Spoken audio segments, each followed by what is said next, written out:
আসসালামু আলাইকুম রহমতুল্লাহি ওবারাকাতুহ। দেশ ও দেশের বাহির থেকে যে যেখান থেকে আলোচনাটি শুনছেন সকলকেই জানাই সালাম ও মোবারকবাদ।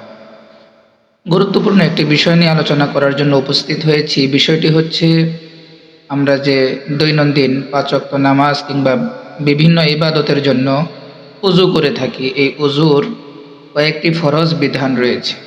আমরা অনেক মুসলমান এমন আছি যারা কিনা দৈনন্দিন ৫ ওয়াক্ত নামাজ পড়ি, অন্যান্য ইবাদত বন্দেগী করি, কোরআন তেলাওয়াত করি, কিন্তু উযু করার জন্য যে আমাদের ফরজ বিধানগুলো রয়েছে এগুলো অনেকেই সঠিকভাবে জানি না। আদায় করছি ঠিক, কিন্তু এগুলো যে উযুর ফরজ বিধান এটাও সম্পূর্ণ আমরা ভালোভাবে অনেকেই জানি না।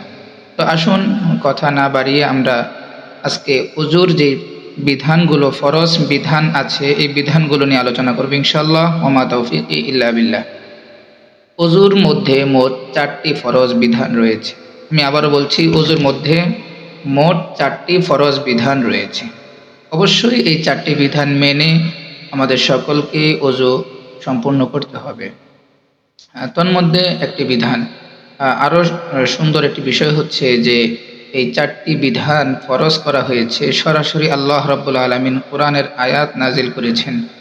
তো আল্লাহ রাব্বুল আলামিন বলেন, বিসমিল্লাহির রহমানির রহিম, ইয়া আইয়ুহাল্লাযীনা আমানু ইযা কুমতুম ইলাস সালাতি, যখন তোমরা নামাজের জন্য দাঁড়াবে, ফাগসিলু উজুহাকুম, তো নামাজের পূর্বে যে ওযু করা আমাদের সকলের আবশ্যকীয়, ওযুর মাধ্যমে পবিত্রতা অর্জন করা। তো এই ওযুর ১ নাম্বার ফরজ বিধান হলো ফাগসিলু উজুহাকুম, সম্পূর্ণ চেহারাকে ধৌত করা। আমরা চেহারা বলতে কি বুঝি?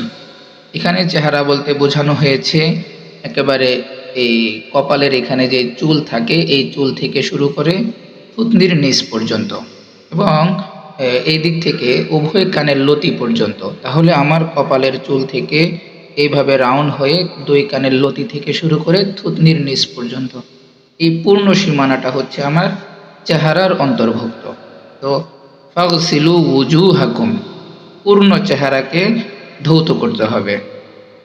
যাদের চেহারায় সুন্নতে দাড়ি আছে তারা অবশ্যই দাড়িটাকে চেহারা ধৌত করার সময় খিলাল করে নেবে। ঘন দাড়ি হইলে পানি দিয়ে হালকা এইভাবে সুন্দর করে খিলাল করে নেবে, এটা সুন্নত। তো ১ নম্বর ফরজ হলো উযুর মধ্যে সম্পূর্ণ চেহারাকে সুন্দর রূপে উত্তমভাবে ধৌত করা। ওয়া আইদিয়াকুম ইলাল মারাফিক, ২ নম্বর ফরজ বিধান হলো উভয় হাতের কনুই সহ ধৌত করা। ওয়া আইদিয়াকুম ইলাল মারাফিক, উভয় হাতের কনুই সহ। ৩ নম্বর ফরজ বিধান হলো ওয়ামসাহু বিরুউসিকুম, সম্পূর্ণ মাথাকে একবার মাসাহ করা। মাসাহ করার ক্ষেত্রে আমাদেরকে পুনরায় পানি হাতে নিয়ে তারপর মাসাহ করতে হবে, বিধানটা এইরকম নয়। মাসাহ করার ক্ষেত্রে আমরা মাসাহ করার পূর্বে আমরা মুখমণ্ডল ধৌত করে থাকি, হাত ধৌত করে থাকি। তো এই সমস্ত অঙ্গ প্রত্যঙ্গ ধৌত করার ক্ষেত্রে আমাদের হাত এমনিতেই ভিজা থাকে। এই ভিজা হাতকে আমরা যদি মাথার উপরে এইভাবে মাসাহ করে নেই তো আমাদের মাসাহ আদায় হয়ে যাবে। এবং ৪ নম্বর সর্বশেষ ফরজ বিধান হলো ওয়া আরজুলাকুম ইলাল কাবাইন, উভয় পায়ের টাকনু সহ ধৌত করা। উভয় পায়ের টাকনু সহ ধৌত করা। তাহলে আমি আবারও বলছি, এই ৪টি ফরজ। ১ নম্বর হলো আমাদের সম্পূর্ণ চেহারাকে ফাগসিলু উজুহাকুম, সম্পূর্ণ চেহারা মুখমণ্ডলকে ধৌত করা। ২ নম্বর ওয়া আইদিয়াকুম ইলাল মারাফিক, উভয় হাতের কনুই সহ ধৌত করা। ৩ নম্বর ওয়ামসাহু বিরুউসিকুম, সম্পূর্ণ মাথা একবার মাসাহ করা। ৪ নম্বর ওয়া আরজুলাকুম ইলাল কাবাইন, উভয় পায়ের টাকনু সহ ধৌত করা। এই ৪টি ফরজ আমাদের অবশ্যই আদায় করতে হবে। এই ৪ অঙ্গের কোনো এক অঙ্গ যদি শুকনা থেকে যায়, অর্থাৎ ধৌত না হয়, তো আমার পূর্ণ ওযুই হবে না। ওযু না হলে নামাজ হবে না, অন্যান্য ইবাদত হবে না। এই জন্য অবশ্যই ওযু করার ক্ষেত্রে আমরা এই বিষয়গুলো লক্ষ্য করব।